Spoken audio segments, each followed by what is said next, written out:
Welcome back, ladies and gentlemen, on this really sweltering hot November 9th, 2016. So technically I think it's 1 o'clock, but it's actually 12 o'clock because of daylight savings time. It is November, and it's 92 degrees right now. Crazy. Love it. So today we are going to talk about entitlement.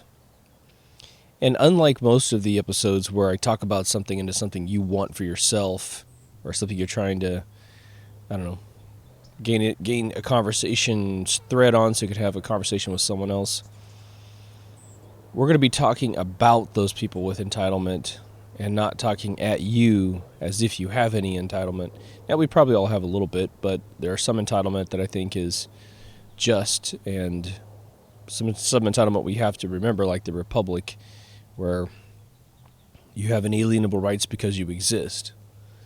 That sort of entitlement is something that's definitely 100% your property. So we know, I think if you watch these videos, unless this is like the very first video you've ever watched, if you're a long-time watcher, you know that we roll pretty humble. All the listeners, all the commenters, again, everyone's so gracious with your comments, and you're just good people. You just are. Look at our channel. It's crazy. And by making these episodes 1 hour or more, that is the protection barrier we have against trolls. Again, I think I've only blocked like 2 people in 2 years. And they only made a couple comments. I don't even know if they would have come back. Entitlement. So we just had an election last night, and it was so healthy on so many levels. And one of those levels was entitlement. There was a group of people that thought their candidate should have won. When that character did not win, you had the reactions all tainted with entitlement. They were flabbergasted. They were shocked that the voting process isn't a guarantee that they win. Facebook right now is blowing up with all these ball babies who are not commenting that I'm sad I lost or I don't like that candidate, as much as saying, how could this have ever been anything other than what I wanted to have happen? But I think for the very first time in my personal life, I think I can see where it came from. I have friends of mine, extremely close friends of mine, who supported the candidate that lost. Throughout the night, they called me up for one thing, and they talk about their candidate losing. And they were trying to tell me over the phone how much was at stake, and how if my candidate won, that how much the world was going to end. And the funny thing is, these are grown adults. The funny thing is they don't have any knowledge of anything research-wise. Politics, nah. History, no. And they don't have any cause and effect models in their brains, right? The only history that's really valuable is the one that has the cause and effect chart. You do this, this happens. You do this, this happens. Hey, if we say we don't want this to happen, then we don't do this. But the person, and this is where the thread comes out of the sweater. I'm mentioning this one person very specifically, because all he could say, almost shamefully, were the tiny little sound bites that the press gave him. I did not hear and have not heard from this person a single original thought about why they think their candidate should win over the other candidate. Not a single thought. So last night, when he called me up with this private for-profit media diarrhea coming out of his mouth about how butthurt he is that, again, we have an election process, that soldiers die every single day to protect that voting process, if I figured it out. Now, there's people that this isn't going to be terribly profound, but it's something I want to say slowly so your brain goes straight to it. So I take my buddy and put him on pause. He calls me up with this coffee aroma of entitlement. He is just deathly concerned about the universe if his candidate doesn't win. And all he can say is mass media press stuff. So when you look in his heart, you're like, oh. When you look into his mind, you're like, oh, I see where you got all that stuff. Your mouth is incapable of creating its own original thought. All you're doing is talking about who filled you up. Well, what is the other huge organization or huge body of people that are utterly shocked and quaffing entitlement on a level that is phenomenal? The press. I sat there last night, and we're going to have to start using the names of the candidates so you can just understand. But every single time Hillary Clinton was starting to lose throughout the election, the tone of voice and the choice of words in the press went as follows. Oh, Hillary might lose? And when Trump started gaining anything, even the stuff that they knew he would win, their tone was, oh my God, this Trump guy, he could actually win something. Oh my God, what? How could he be winning right now? I don't even understand how he could be winning. Now, sometimes we have friends and we don't talk to them that often. And so when they call you and they're all chatty, you're sort of like, well, I haven't talked to them in a long time. I guess that's, based on what they're telling me, that's what they've been doing with their life. Some guy, goes to Hawaii 5 times in a month, and he talks about Hawaii a lot. All right, well, I guess that's what my buddy's doing. I don't really know. But then you have friends that you spend a lot of time with. You live next to them. You share business with them, whatever, however you're getting in close proximity to them. And then you start to see the beautiful flow of their minds, where they spend their time, how they get their information, and whether or not they let that information act as a chisel on the marble that is their being. We always say turn your TVs off, right? We say turn your radios off. And mainly we're trying to say the commercials are bad, the programming is bad, but we always think of it as a fictional sitcom. It's a fictional story. It takes a fictional story to program you. Commercials, well, they just sell you bullshit, and they make your attention span slower and slower, right? Or I should say smaller and smaller, right? But I think that it's taken me quite a while to realize that other than those two arteries, the other big one is news. Now, it's no mystery that news affects you poorly in this world because, again, it's owned by 4 corporations. AP Reuters is the same organization owned by the Rothschilds in the 1850s. So it's an incestuous group of folks. Once the military allows a network to embed in them, then the military completely controls them. There's no free press of any embedded nature.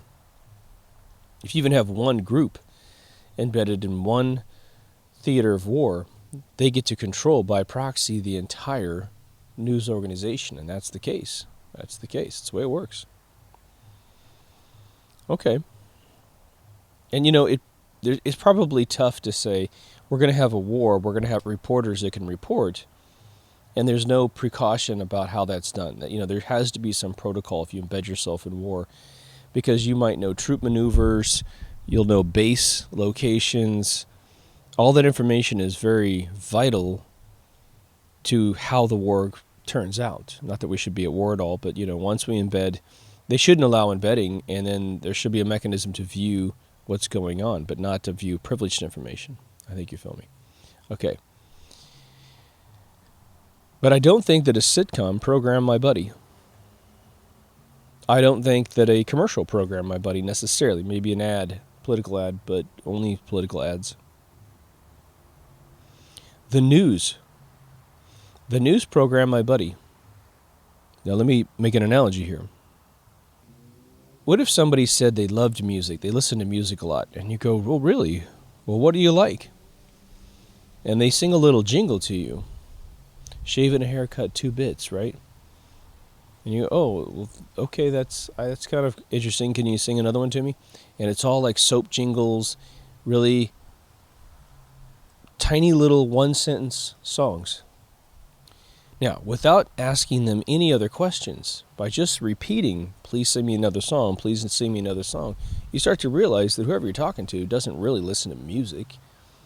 They listen to jingles. And you don't, in fact, you could probably just listen to the jingles and you could triangulate in your brain where they live, what time of day they watch this stuff.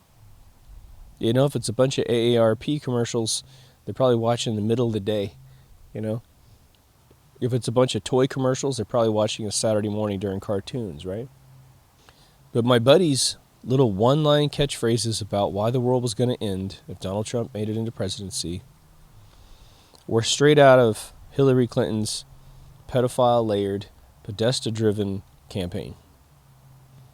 And so I sat there, you know, I sat there and just listened to him.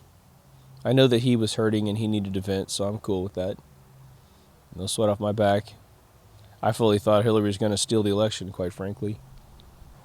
I was still telling him the whole time on the phone, I said, your chick's going to win. It'll be a last-minute thing, but she'll win. But very quickly, after listening to my buddy, I realized that he didn't have any real deep knowledge about anything. And he was a Bernie supporter before he was a Hillary supporter. And so we're on the telephone, and I said, you know she stole the election from Bernie, right? What was his answer? None of that matters now. Well, you know she wants to start a war with Syria by restricting airspace, thus creating a war with Russia. None of that matters now. Here's the problem. Well, one, we need to identify that the news, as reported, is a lot more powerful and destructive than we've ever previously understood. Now, if you watch my show all the way through, I think you'll be pretty equipped to watch the news and not lose your mind, watch the news and decipher through what's going on. All of what's really going on, all the agendas are right in front of your face. You just have to know how to read it. And what's funny is my friends who read it and believe it are always confused and upset. And once I read it and filter it, life becomes, it's almost like a predictive programming website. This is what's going to happen, and this is actually why it's going to happen. And then you kind of, oh, I see, so the cause and effects and the benefits and the drawbacks are over here, while the public is paying attention to this claim over here. And I've spent years and years now, almost 10 years, reading the news and going, oh, I completely get it now. But the tone through the voice was really one of, this is the way I want it to be, and I can't believe it's not happening the way I want it to have happen. Now, when you raise children, you understand that children think that all the time. That's part of the most fundamental learning process for a child, is to learn you can't have what you want all the time. That's entitlement, right? But for people over 40, all right, you pretty much have no excuse. And I only say 40 because you have a big man-child syndrome going on in America. What we have done is built a society out of people that don't have the academic ability to get what they need or want. They don't have perhaps the communication ability to articulate what they want, to communicate. So what they've done is they've said, as long as you can bawl like a baby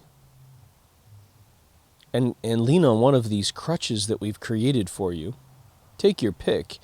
You can blame your race, you can blame your sexual orientation, you can blame your immigration status. I mean, you can blame anything. Your gender. Then you can make things happen, because these are entitlement envelopes. And entitlement envelopes are a bit like Trojan horses to the real cause and effect model of society. Now, if I wanted to build a wing on my house, how do you do that? Well, you get off your lazy ass, you design something on paper, you go get your permits, you hire your team, or you buy all the shit, you have it delivered, you bust your ass for 6 months, and it's there. That's how you actually do it. But in the world of behavioral models and behavior manipulation from one human to another, this emotional social justice warrior stuff is all about, oh, you want something? Oh, you don't have any money, do you? Hey, don't worry about it. I got a cousin in the organization, and here's what you do. You go and you accidentally slip and fall in the water. You bawl, but you're going to hurt your feelings instead of your body. And I guess I should say you slip and fall on a statement from someone else. And then when you fall and you get all butthurt emotionally, then you can go into the organization and extort out of that organization whatever you want, man. Whatever you want. Just tell them how offended you are. And it works. It totally works. Look at all these people doing it. And they can point at these organizations and say, look, it works. Now, what's interesting about entitlement is when you look at the idea of the law of attraction. There was a swell while the world was made of good people that believed that you had to actually work to get what you want, that you had to share the world with other people, that soldiers actually die for the freedom of choice, not for the freedom of dictatorship. When those folks ran the world, they definitely would argue and bicker and have their hearts broken during elections, but they didn't come out like children the next day, accusing everyone else of being stupid. Now, interesting thing in America is that we just had Barack Obama go for 8 years, and whether or not you think he was great or bad, if you believe in a two-party system, then the blues just had two terms. In this country, it is healthy to flip the polarity regardless, because you need to hear from your constituents on the other side. Because this idea that you're blind but you're pretty sure Disneyland is this way and you're driving in fog with 1-inch visibility, well, you could be wrong. You're driving in fog, you know you are. Your hubris would be the only thing that would tell the people in the car that are the passengers that you'd think that the last little blade of grass you were able to see on the ground was definitely closer than to Disneyland instead of further away. Entitlement is an interesting thing to sort of integrate with your position in society, right? There used to be this idea that we were sort of a collective on a continent, on an island, and we sort of knew that we had to lobby with each other and figure out how we want to run this place, and we live in that collective consciousness. And then someone walked up ingeniously and nefariously and said, oh, well, you know what I think we should do is we make the coastal people one group and the inland people another group, since they have different needs and desires, and we'll vote like that. So the coastal people vote their needs, inner people vote their needs. And in the end, it'll all average out. But instead of electing a president that's job is to summarize the two, the president at the tippy top of this game is aligned with either the center, aligned with either the outside coastal people. And so now when we elect a president, it's either going to benefit one of the two groups. And so the other group's terrified and angry, and uncertainty and fear creates this panic. And it creates a destructive force for the other group, unless you have a good president. But the whole thing is fucked by design, right? It's completely screwed by design. It divides and conquers an entire group of people on a continent. It almost seems like, if you had a pretty big island, like the big island in Hawaii, right? That the leader of the big island should live on another island, either a teeny island or just the next one over. And that way he or she would be impartial to the actual cause and effect of their decision-making process on the original island. And as long as they follow a code of conduct, their job is to equally serve both groups. But that's not how the system's worked out, right? Unfortunately. The wet dream of those who run the world is to keep us pitted against ourselves, against each other, to keep us unhappy, and then blaming someone who doesn't actually cause that to happen. Now, here's what's interesting about the people that are all upset today. They're good people. They actually are really good people and have huge hearts. In my world, a lot of them are the most successful people that I know. Successful actors, artists, directors, everything, writers. But what's interesting is, of those folks, because they are so busy and successful, again, they don't know anything about world history to any degree. They have no cause and effect models for political science. If you asked them who all the vice presidents were for the last 40 years, maybe they get half. So what do you do when you find out that there's a good group of people that have been completely misled and they're living in this quaffing entitlement, especially when they behave badly? What's interesting is it's one thing to vote and be upset that your candidate didn't win. It's okay to be shocked that your candidate didn't win. Although, again, if you get all your information from the press, obviously now the lesson's learned. These organizations cannot be trusted on any level. Fox News was absolutely a Hillary organization, if there ever was one. I don't know if they were actually really shocked, but I think they were. They had been told, and someone whispered in their ear, oh, this is all going for Hillary, so do not help Trump. Don't do it, because in the end, you're going to look like a douche supporting the right. And then as the night progressed, everyone who's been slinging mud realized, oh crap, now I have just alienated the group that just won. And God forbid this guy actually does anything that he says he's going to do. What's going to happen then? You have friends online that are separating. I unfriended about half a dozen because they're just such remote friends. I don't really talk to them anymore. And they were spewing stuff like, if you voted for Trump, don't ever talk to me again. And I'm serious, blah, blah, blah. I'm like, okay, fine. I don't really want a lot of friends on virtual worlds anyway. I want friends in real life, you know? But now let's think about the effect of being entitled and then losing.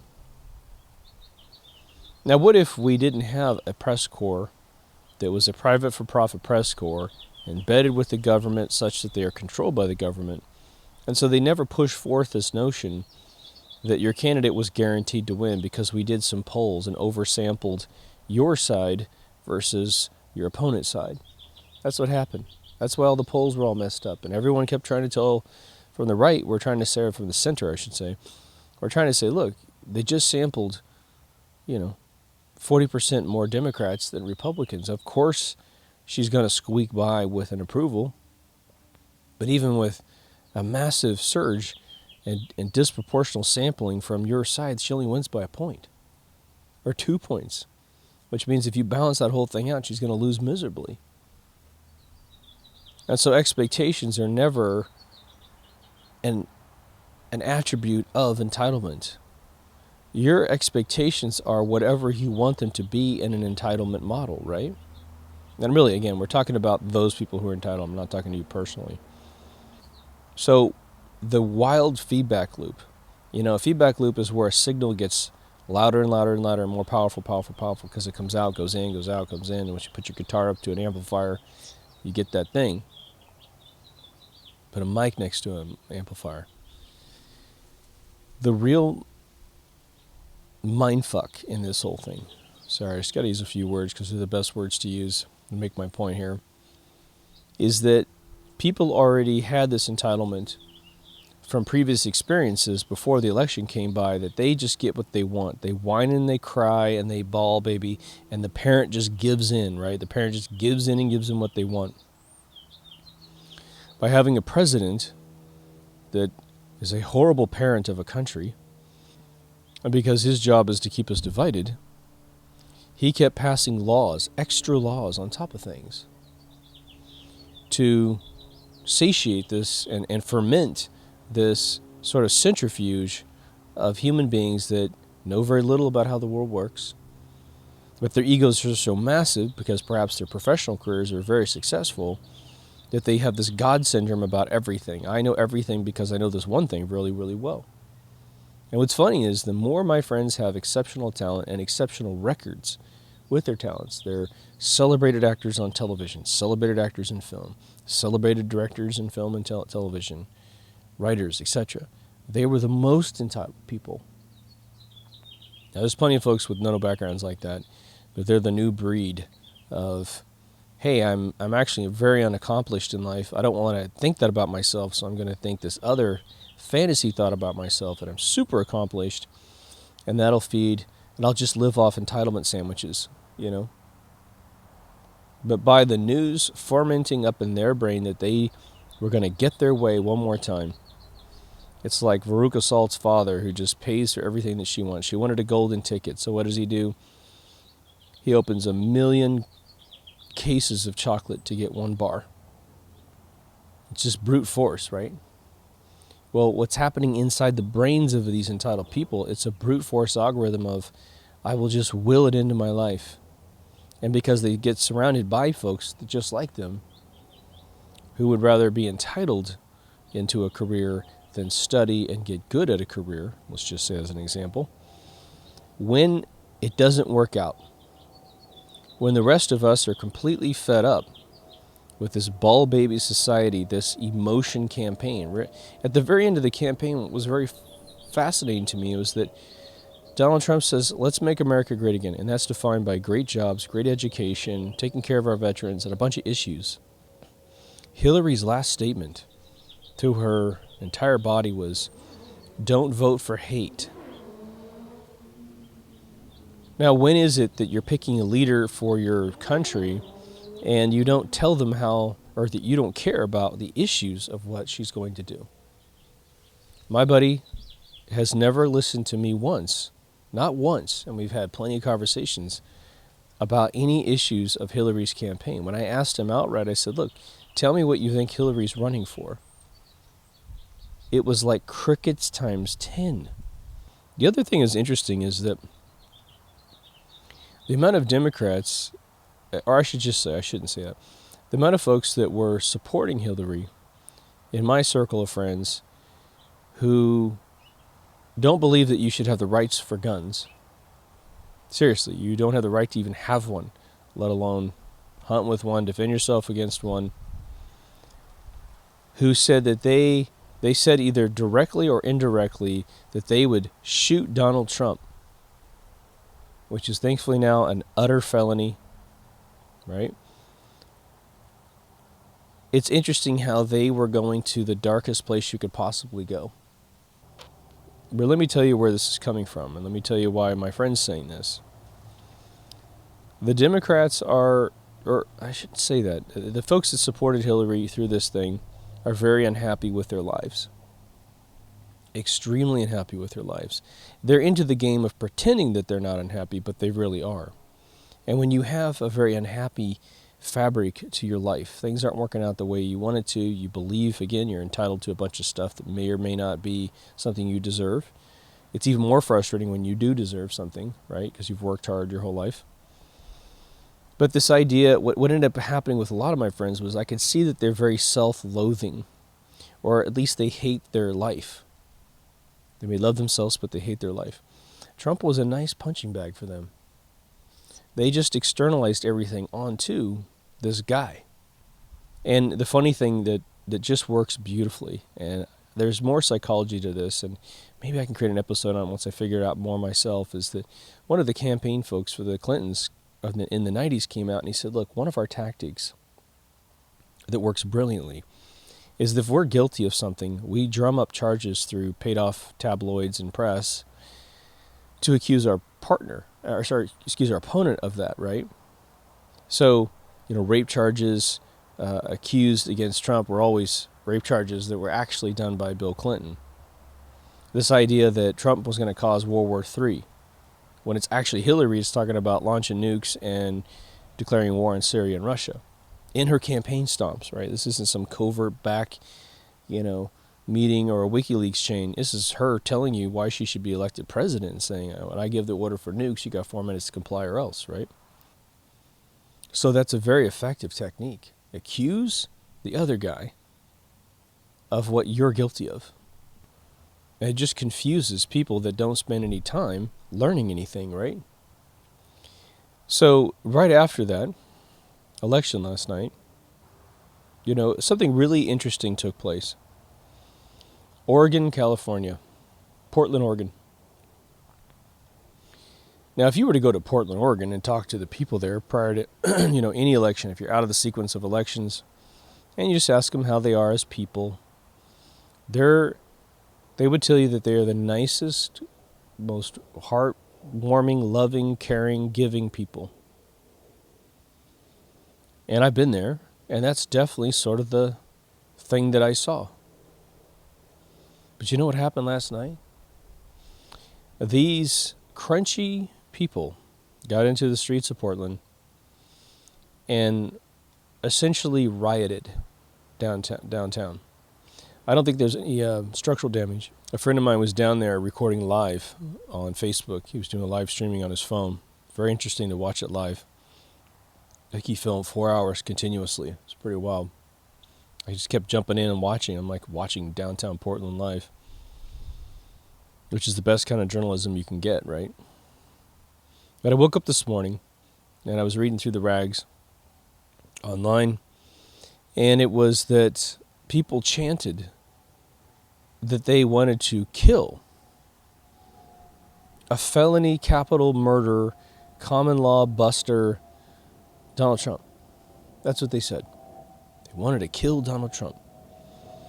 I'm sitting there thinking about all these fucking wannabe DJs I met up there, living with their parents or their friends' sofas, right? I was thinking, wow, this doesn't have anything to do with Donald Trump. Their protest is a statement saying, we have grown very accustomed to living off of socialistic behavior. Mental socialism and real world socialism, right?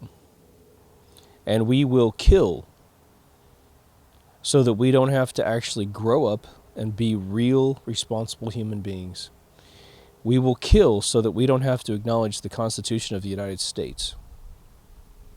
We will kill because we don't respect the lives that have been lost since this continent was formed into America with either the colonies or the whole shebang, right? In their brain, there's no cause and effect between what they're saying and the real world. They're merely defending their position to take and be entitled.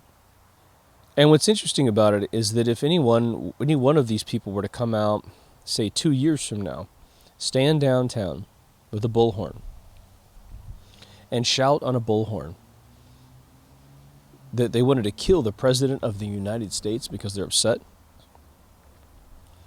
the Secret Service would be at their door and they would be watched for the rest of their lives.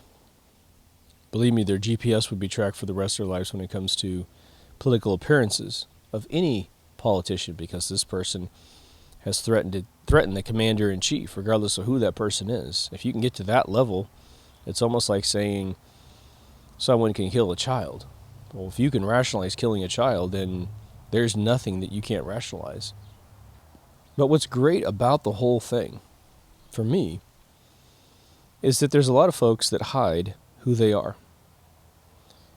They posture. And as long as they get their way, as long as their entitlement bubble isn't burst, they get to chameleon themselves and hide.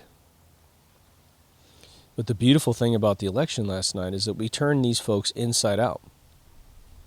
And they went to the streets and they really showed how they operate. It really allowed us to see how gullible people are. Allowed us to see how many people don't do research on anything, but then develop opinions that are unbelievable. One of the things I've realized as I've gotten older and met a lot of folks is that the more that you suffer, the more you truly tend to gain three-dimensional intelligence. Because in suffering, you really learn a lot of things And the key to that statement is it's not suffering for 1 year. It's suffering for decade after decade after decade. And I don't mean suffering in a way that you cry in your pillow at night and you wish the world would go away. I just mean things are a little tougher. No one's feeding you your money for your bills. You got to get out there and work. You have to reinvent yourself. You get older and maybe whatever you're doing for a living isn't as easy to get employed someplace else, yada yada, right? But those who are privileged, who have actually been given the lottery ticket win through probably really hard work, right? They have an amazing talent. And they share it with us, and we reward them with our money. One, logistically speaking, they are so overwhelmed with that job that there isn't a lot of time left to go research things. If you're on a television show for 5 years, and some people have been on shows for 25 years, your ability to come out of the envelope and stop what you're doing and smell the flowers and read something and learn something is almost non-existent, because your life is a conveyor belt of get up in the morning, get to the studio, read your lines for today, go in on the studio, wait, shoot, wait, shoot. Then you get the script for tomorrow or for next week, and you start reading that, but then there's revisions, and it just goes in an ancestral loop. They end up consuming decades of their lives in these privileged circles, but they have no ability to really learn anything. And the illusion is that they do.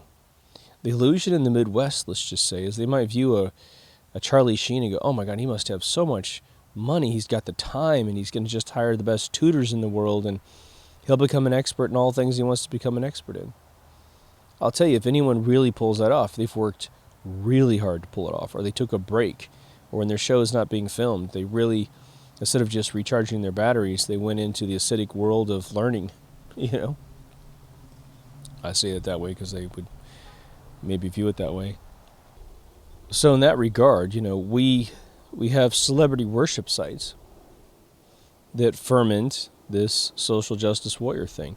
Their articles are all based on emotion, not on facts, not on deeds, just emotions.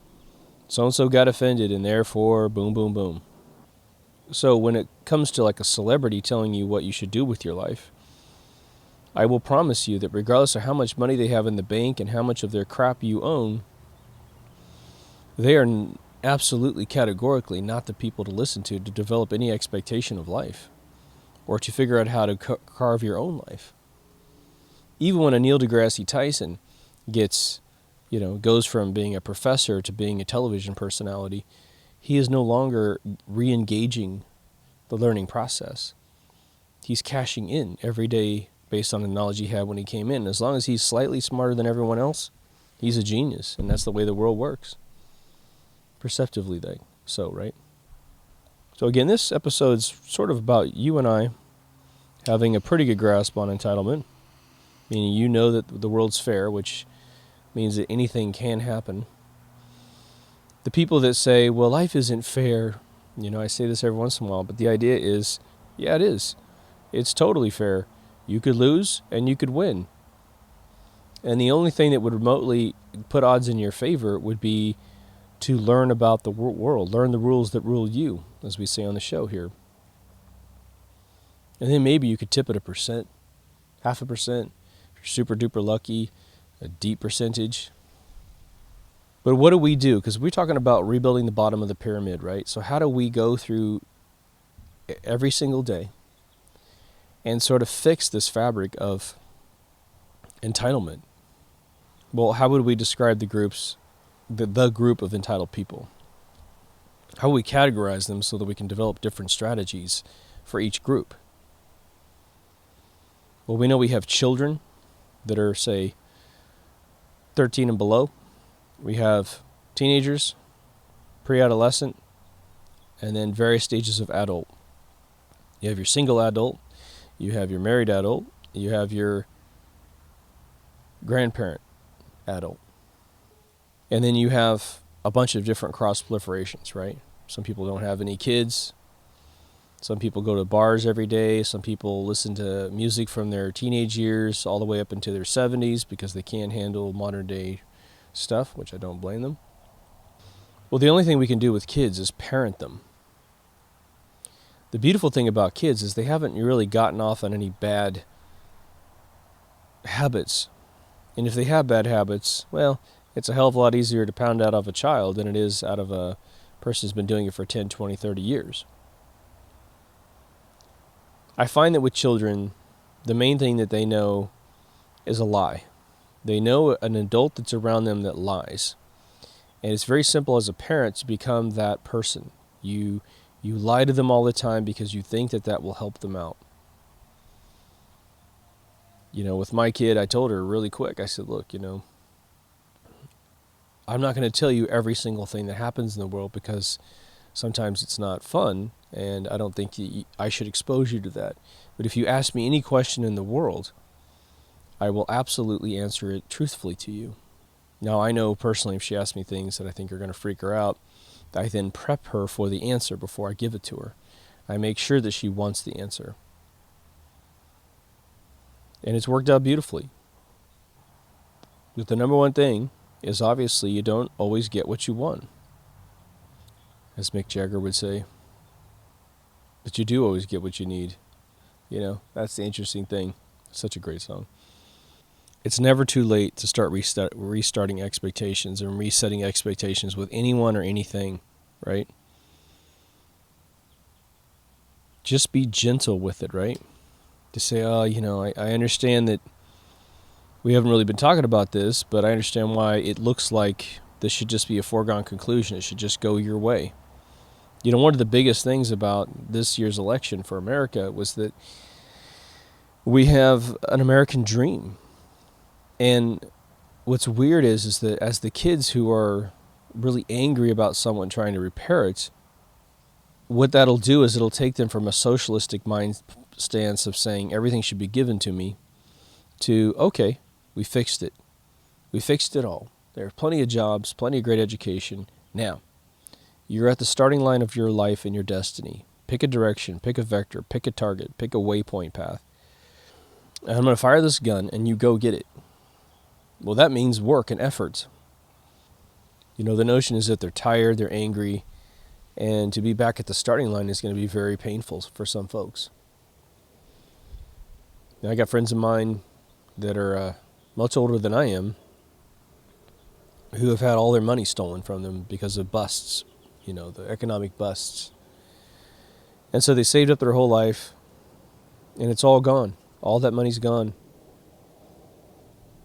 They were privileged, and they didn't learn about business, and so they didn't know how to manage their money. They went into scam artists that swindled them right out of their cash. I'm hoping that one of the solutions, as we look at these different models, is that the press has become unreliable. I hope they lose in a massive amount of credibility. Maybe that's something we start repeating to our friends that are struggling. Well, we tried to warn you that those polls were completely slanted to one side, and that set an expectation in you that you were going to win. So maybe listening to those polls again is not such a good idea. Maybe that news network really doesn't have your best interests at heart. But I'll tell you what's going to fix this problem outright. And that is those of us who are not so entitled are going to, hopefully in the next 4 years here in America, be able to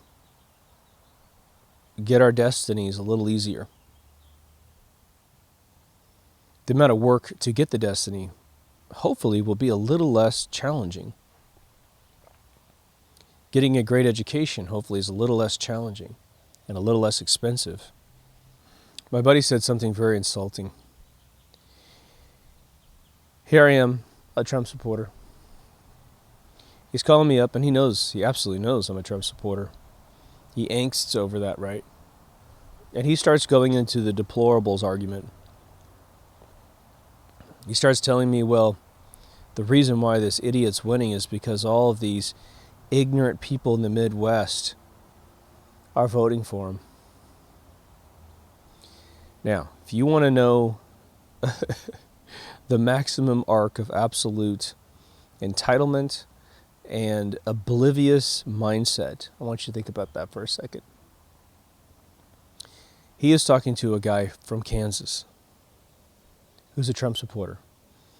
And he essentially on the telephone with me insulted my entire people. Right? And again, I'm aware that he was extremely emotional, and I'm not here to get a free something out of him because I can prove to him how offensive he was or whatever, how insulting I should say. Offensiveness is bullshit. But, I don't care.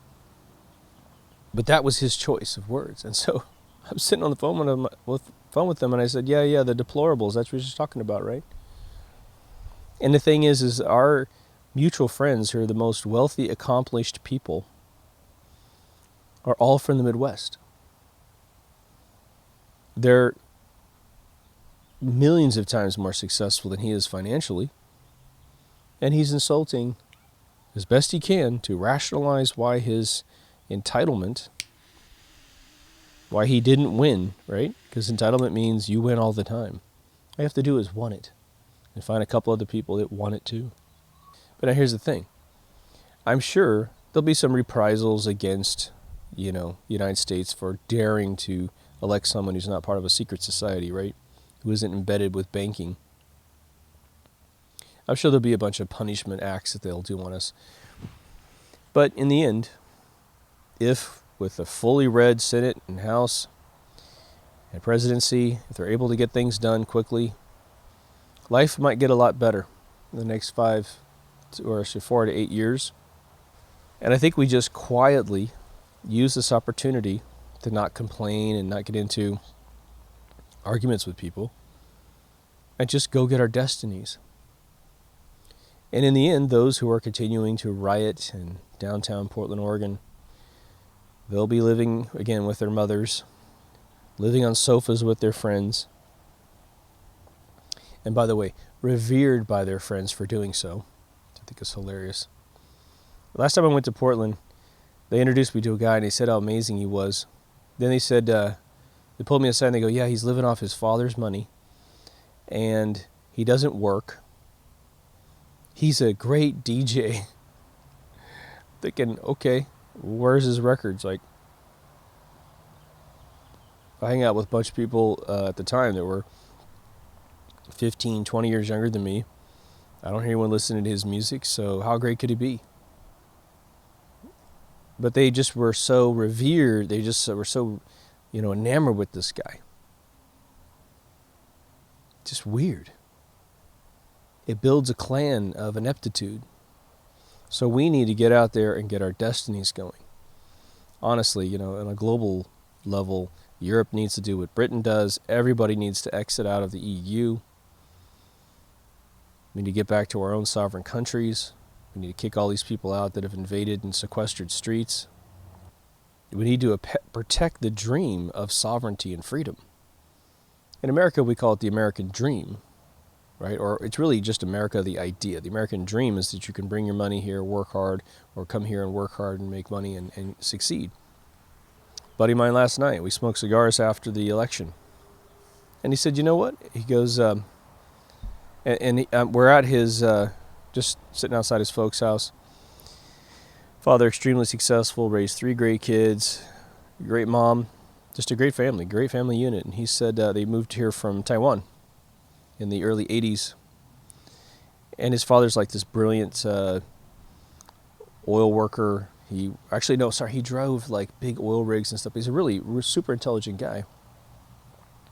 He's retired now. But he said, my dad came over. He goes, he had to go from driving these big tanker vehicles to working a minimum wage job in America because that's all he could do. The guy made like $3.50 an hour with a family of 3 and a wife. And then he got a slightly better job, and he's making like $10-15 an hour for a while. And then he got back into his game. But look at that. The guy didn't whine. He worked hard. There's this whole thing about, and I just want to say this before exiting here. There's this whole thing that's going on with Trump's going to take the country back 30, 40, 60 years, right? Well, I don't know about 60 years, but I'll tell you this much. If he takes it back 40 years, this country will be the most sought-after country on planet Earth. What was the world like 40 years ago? Because I remember. 40 years ago was 1976. Okay. Manufacturing was booming in this country. People had jobs. Education was more reading, writing, arithmetic from the K through 12. College degrees didn't exist. They were unemployable. You could get a college degree subsidized by your state or your government. And believe me, you could get your destiny. In terms of art, well, come on. What was on the radio in 1976? Some of the best bands to ever exist on planet Earth's modern day history. The films that were coming, okay. The very next year, Star Wars came out. Within the next 10 years, Indiana Jones, Blade Runner, Tron, Alien, the list goes on. Poltergeist. We had Close Encounters of the Third Kind. I mean, this country was outputting its best stuff 40 to 30 years ago. So, if anybody tells you, well, Trump's going to take us back 40 years, go, fuck yeah, I certainly hope so. Because it was a hell of a lot better world, and we weren't all assholes, and we didn't live with terrorism. We didn't have to pay taxes on our cell phone, because cell phone companies use terrorism as a technique to tax you. A phantom tax, right? The Constitution of the United States, based on Magna Carta, has 10 Bill of Rights, the first 10. And those were actually working. Freedom of speech, right to bear arms, no eavesdropping.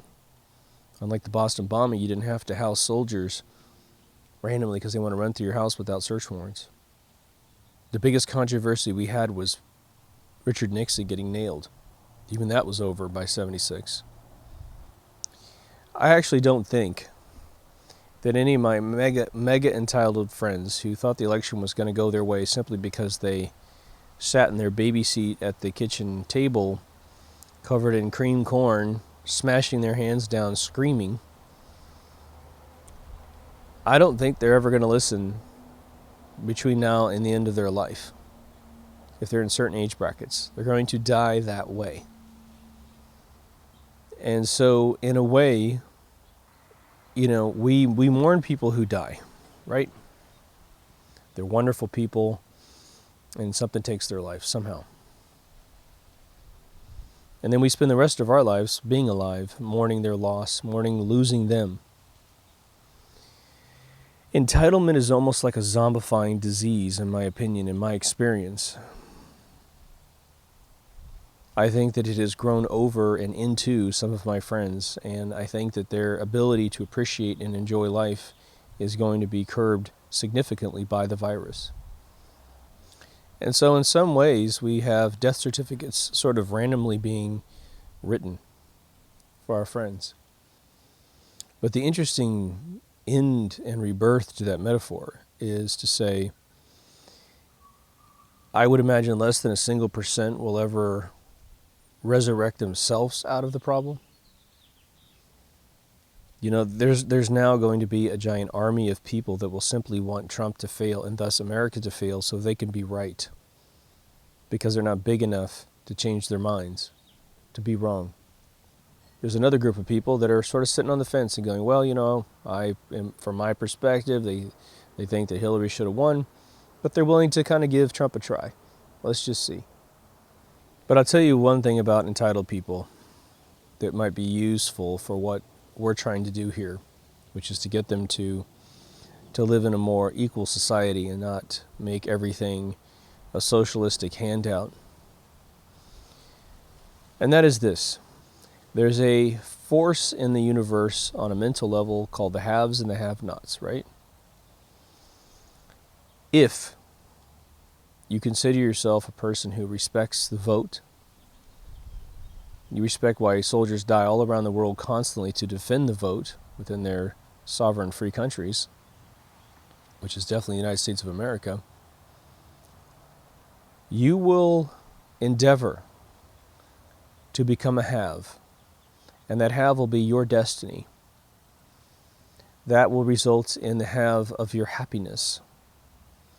that will result in the overall classification of this country as a happy country with people that get their destinies, right? Like all the foreigners that come in legally, bust their ass, and get what they want, not just what they need. The entitled nation is a weak-minded nation, a very, very weak-minded nation. Now, some of them have been beaten down by the system because they were promised this is the way the world works, and if you get these things, you get things, right? You get a college degree, forget what it's in, and you'll just get a job. Well, Starbucks hires a lot of those people. But if we become the haves, then they will gravitate towards our methodologies, to our philosophies of life. Let's just be very clear that when they observe us and ask us questions about how we got where we got, that we have great answers for them, right? When they say, well, how'd you get that, And your answer is, I worked hard, and I did whatever I could do to increase my level of opportunity in the world such that I could use my skills to get this thing. And the bumper is, and I didn't expect anyone to give it to me. I realized if I wanted it, I had to go get it. I apply a law of attraction as well, but in the end, it's a combination of all those forces working together. And I fell down and I got up, and I fell down and I got up. And even though some days I didn't feel like getting up, I still did it. And I realized that my life doesn't have anything to do with Donald Trump specifically. We have enough freedom that no matter who is the president of this country, no matter if they're evil or good or whatever, indifferent, there's enough freedom in this country for you to go get the education that you need to develop the skills that you need. Again, YouTube is an amazing online college. I would dare say there's virtually no subject that you can't learn on YouTube at whatever level of detail you want to learn, from astrophysics to how to draw an eyeball with a pencil. But it takes attitude, man. It takes a personality and an opinion that you have to own these things. Now, you will still have your sort of commune hippies that will never want to work. They want to beg, 16 hours a day for enough pocket change to eat, as opposed to working 8 hours a day and going to Hawaii twice a year. I think you feel me. We all know this entitlement thing exists. I think that the one entitlement that we have, again, is our rights because we exist, our inalienable rights because we exist. That one's okay. That one's okay. As long as we don't do anything to infringe it, right? We don't go off and pass laws to infringe on our inalienable rights. If you dig this show, please subscribe. If you like this episode, please like. Again, it's a variety show. Just know that. Subjects change quite a bit. The name of the game is rebuilding the pyramid from the bottom up. I'm just sharing my ideas. Please share yours in the comments. The comments are so amazing. I almost wish I could somehow use YouTube to create a forum that is all of the comments for all the videos. Like, I see them that way. I get to see it all at once. You guys have to search around in the videos to find their latest comment. But there's so many amazing comments that I know that unless you revisit old stuff, you won't see it. So take care of yourself and someone else, and I will see you in the next Deep Thoughts. Over now.